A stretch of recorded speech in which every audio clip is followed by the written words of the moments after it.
Baiklah, di sini saya akan menjelaskan proses masuknya bangsa Portugis ke Indonesia. Diawali ekspedisi Bartolomeu Dias yang menemukan Tanjung Harapan, Afrika Selatan. Dilanjutkan ekspedisi di bawah pimpinan Vasco da Gama yang mencapai India. Diteruskan dengan ekspedisi Alfonso de Albuquerque yang berhasil menguasai Malaka pada tahun 1511. Kemudian berlanjut dengan ekspedisi Antonio de Abreu yang dapat mencapai wilayah sumber rempah-rempah yakni Maluku pada tahun 1512. Baiklah, di sini saya akan menjelaskan dampak positif kedatangan bangsa Portugis ke Asia. 1. Banyaknya dibangun pelabuhan-pelabuhan sehingga Indonesia berada di pusat perdagangan di atas Tenggara, terutama di daerah Malaka. 2. Setelah kedatangan bangsa Portugis di atas, banyak dari pusat-pusat industri yang dapat mengurangi angka pengangguran di Asia. 3. Dibangun sarana jalan darat atau jalan raya sehingga antara kota yang satu dengan yang lainnya terasa dekat. 4. Didirikan sekolah yang dapat mencerdaskan para generasi penerus bangsa Indonesia. Dampak negatif. 1. Masyarakat Indonesia merasa tertindas dengan kedatangan bangsa Eropa yang selalu bersikap semena-mena terhadap bangsa Indonesia. 2.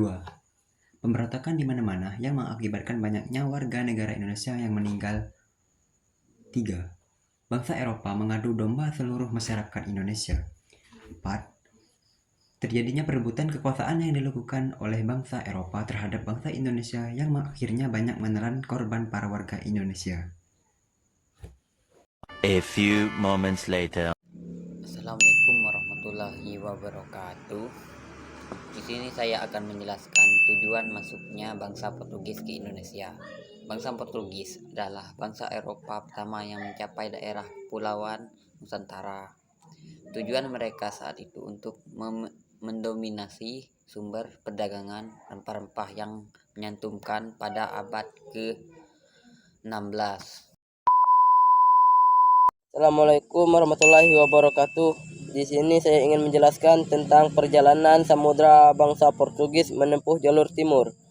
Oleh karena itu, dalam melakukan perjalanan samudra bangsa Portugis menempuh jalur timur, yakni melewati pantai barat Afrika sampai ke Tanjung Harapan, kemudian menyelusuri pantai timur Afrika menuju ke Calicut, India, terus ke timur hingga akhirnya mencapai kepulauan Indonesia melalui Selat Malaka. 2 hours later. Peristiwa penting yang terjadi awal Juli 1511, Gubernur Portugis memimpin ekspedisi ke Malaka dengan membawa 15 kapal besar dan kecil serta tentara 600 orang.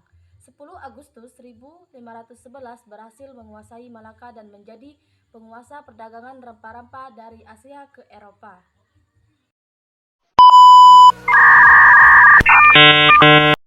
Di sini saya akan menjelaskan tentang peninggalan kolonialisme Portugis di Indonesia. Bangsa Eropa yang pertama kali datang ke Indonesia adalah Portugis. Meski pengaruh kolonialisme Portugis di Indonesia tidak sebesar pengaruh Belanda atau Inggris, ada beberapa pengaruh yang masih dapat dilihat hingga sekarang. Berikut pengaruh kolonialisme Portugis di Indonesia.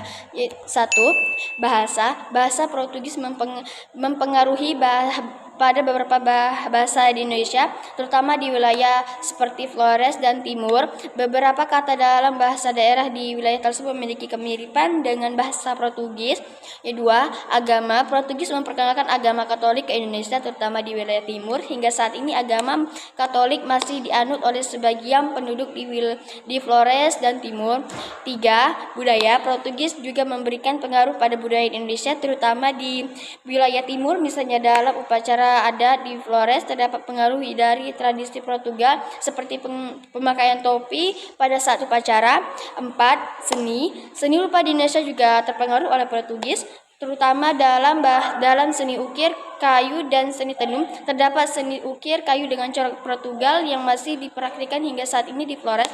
Sementara tenun khas Timur juga memiliki kemiripan dengan seni tenun Portugal.